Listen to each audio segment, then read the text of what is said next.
So last night it was confirmed that Sheik Jassim and Ratcliffe's bid has officially gone in, and Qatar's bid is going to go in any hour now today. But there's a lot of rumours and reports being like, why was the Wednesday bids then moved to the Fridays? One report is saying that actually, basically, they did bid on the Wednesday, but it wasn't enough, and the Glazers gave them the extension to let them bid on the Friday. Another report is saying that Qatar bid, but Sheik Jassim and Ratcliffe wasn't ready, and Qatar decided to take theirs out and bid after Sheik Jassim and Ratcliffe. However, there was a report that came out today from Mike Keegan saying there's multiple parties interested in United, and that the Glazers, if they do not get over 6 billion, will be looking to stay, and that a new bidder might have come along that's more interesting to the Glazers. So we're going to get into the potential new bidder that's come along that could be more interesting to the Glazers over Qatar and Jim. What's going on with Qatar and Jim Ratcliffe, my thoughts, where the takeover is at, what I believe will happen, and then we'll also get into a little bit of news about Harry Maguire, talking about Harry Maguire and his Manchester United future. So please do smash that like button, and of course subscribe down below to Alice Talks Football if you're new. So Laurie Whitwell, a very reliable source, works for The Athletic, that get information from the club, actually came out and told us what happened regarding why the takeover was extended. Now, there was a report that came out yesterday saying that the takeover was extended because basically the bids weren't big enough, and the Glazers were really unhappy with the bids and offered them extension to up the bids and said they won't get United with those bids, which again would not shock me. The Glazers greedy, but Laurie Whitwell has been saying this was the case, and he said Ratcliffe was the one that asked for more time. Rain informed Sheik Jassim's team, who digested the news and decided to withhold their bid. So reportedly, Sheik Jassim probably was putting his bid in, then was said to the Rain Group that you can have an extension because Sheik Jim has, and then they're like, oh, actually, let's hold back because we don't want to give them an advantage. Maybe they could find out what our bid is and potentially do better. It was then said, after being informed of an extension for Ratcliffe, Sheik Jassim was not prepared to enter his bid when the situation might change. So that's what's being reported. However, we have so many reports saying that the bid went in and then it didn't go in. And I always feel like maybe the bids did go in, and maybe the report that came out suggesting that the Glazers weren't happy with the bids and told the Rain Group to tell them to, have more time to extend their bids could have potentially been true. I guess we'll never know, but what we will know is the Glazers are greedy, and we're going to get into a report that proves the Glazers are greedy in just a second. It was said, talk among people at United was that there were 3 other bids to Sheik Jassim and Ratcliffe. So Laurie Whitwell is saying, other than Sheik Jassim and Ratcliffe, there's 3 other bids. One was the Elliott Group, but there's 2 other bidders, and there's a report that came out suggesting that 2 of these mystery bidders, one of them is most appealing to the Glazer family. Now, I think the report coming out saying that one of these mystery bidders is the most appealing option to the Glazers family without actually naming the mystery bidder says to me it's probably made up, and that they're probably using it as a negotiation tactic. They want to milk as much money out of the club as possible. I think they are using this media circus of a takeover, of extending the bids. I think, the fact that they've told the Rain Group to make sure Qatar and Sheik Jassim and Ratcliffe are quiet about what they're doing, but yet all these reports are coming out in the media. I think it's the Glazers using the media to spin this takeover narrative as much as they can, milk it as much as they can, get as much clicks and attention off it as they can to eventually get more money, but then use the media to say there's 5, 6, 7 parties interested. And I think The Guardian said this, or Mike Keegan said this, or someone reliable said this, that, it's very unlikely that there actually are 8 parties interested in United, that, United sources are trying to make out, and that actually there could be probably around 4 or 5 parties interested in United, but they're trying to make out it's 8 to drive the price up. I do think stuff like this reports that, these mystery bidder is more appealing to the Glazers, and that their offer is the best, is maybe a trick to make Qatar up their offer and Sheik Jim up their offer, because, they can say that they want the minority sale, they can. But the fact that they were offered an extension, the fact that the Rain Group said the priority is the full sale, and the fact that they're prioritising stuff and planning more for a full sale says to me that the Glazers do want the full sale, but they're playing all these games, mucking about to make sure when they do get the full sale, they can get as close to that 6 billion as possible,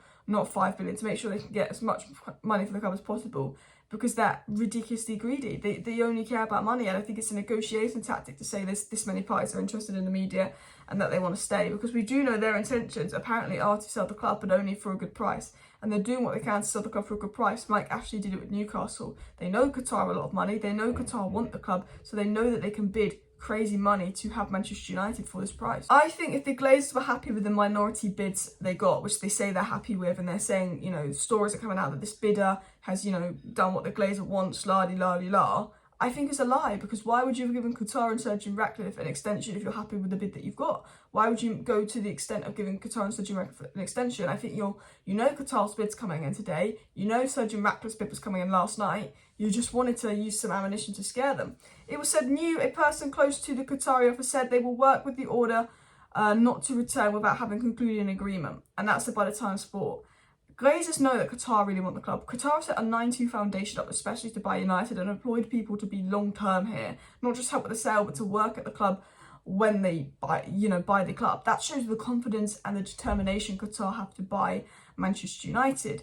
And it said that Qatar got the indication at their meeting with the Rain Group that the Glazers would be willing to do the full sale. But the problem with the news is we don't know to believe these days, because it's so contradictory. We'd have one source saying one day that the belief is the Glazers will do the full sale, then the next day they're saying, the Glazers are looking at minority stake. I think that a lot of the reason that the media is contradicting themselves and saying one thing, saying another thing, is maybe they don't know as much as they let on. But also, I think that the Rain Group will feed stories to the media to help, the Glazers spin their narrative of, we want to make sure that Qatar and Sir Jim Ratcliffe give us as high a bid as possible if they think there's strong competition, etc., etc. Now, Mike Keegan came out with a report late last night, which sort of spoke about the Glazers staying in the offers they've got, which is kind of like, I've kind of been talking about this report without actually reading out the report. So let me get into this report now. And it said, if the Glazers refuse to budge, the likelihood of the full sale going through is minimal. Indeed, there are growing concerns that those seeking to buy the club are wasting their time. So Mike Keegan's come out saying, if the Glazers refuse to budge, then they stay at the club. And I think that the Glazers are being probably greedy and probably saying to Qatar 5.5 billion isn't enough, we want 6 billion. And really, milking it a little bit with the sale, and maybe frustrating Qatar, and maybe frustrating Jim Ratcliffe to the extent that they might have said to, or the source might have said to Keegan, we don't want the Glazers to be wasting our time. Do they actually want the sale or not? Etc. etc. That is definitely possible. There is maybe the fear that Qatar could be wasting their time, Sir Jim could be wasting their time, but I don't think Qatar and Sir Jim are stupid. I don't think Qatar would have gone to the effort of making a 9-2 foundation, employing all these people, going to Manchester, having a 10-hour meeting with the Rain Group, if they didn't get the impression that the Glazers would be open to the full sale. I think in the media, the Glazers will try and make it look like minority stake is what they want, to try and scare Qatar and Jim Ratcliffe into bidding more. But if they had a 10-hour meeting, and off the back of that 10-hour meeting they've had all these deliberations to get the second bid in, there must have been something gone down in that 10-hour meeting to indicate to Qatar and Sir Jim Ratcliffe that yes, they will do the full sale if you do this. So I think the full sale is still possible. I'm not worried about it, because I think the Glazers will be stupid to stay. Now, the Glazers are stupid, so they could likely stay. But I think from a financial perspective, they do reject over a world record bid for Man United when the club needs money, when the club is unsustainable under the Glazers, and we're in economic uncertainty and all this money and all this profit. I think they would be crazy to stay. Maybe they see Ten Hag doing well and they want to stay, but I just think, again, a lot of this report coming out here is a PR spin to obviously get people to bid more. It was said as well, there is a feeling that the bids may not be deemed high enough, and both Sheik Jassim and Ratcliffe could be running out with the next stage, and that insiders say the Glazers expect well above 6 billion for the sale of United. So Mike Keegan's saying, insiders are saying the Glazers want 6 billion and Sir Jim and Qatar's bid might not be high enough. I generally believe that someone has told Mike Keegan to put that out. And Mike Keegan's got very reliable sources in and around the club. And I believe that's what the Glazers wanted Mike Keegan to put out. I generally believe they wanted him to put out saying, Sir Jim and Sheik Jassim's bid might not be high enough.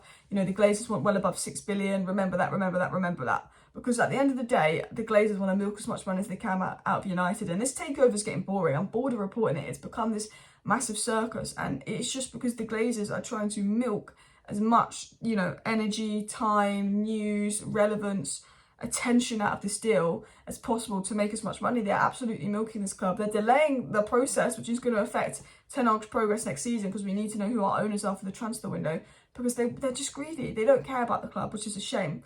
Now, I quickly wanted to talk about Maguire in this video, because I didn't think he was fantastic for England last night.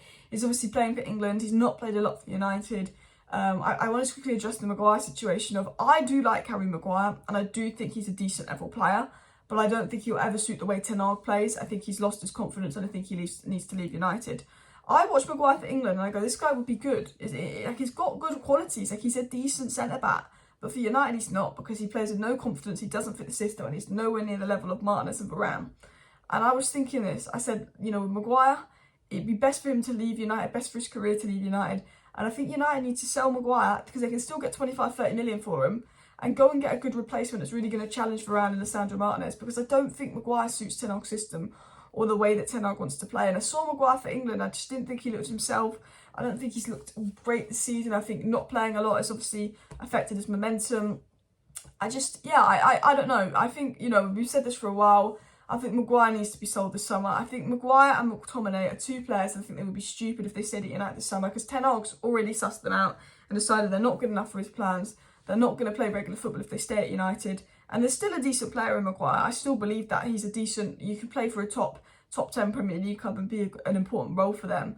But he needs to leave United to do that. And United, for me, they need to sell Maguire and McTominay. They could get 50 million combined for them and go and invest that in, improving the midfield and improving the defence, in my opinion. But anyway, smash a like, smash and subscribe. That's the Takeover news update. And then my just thoughts on Maguire. I was just thinking, he really needs to go in the summer. See you next time. Bye.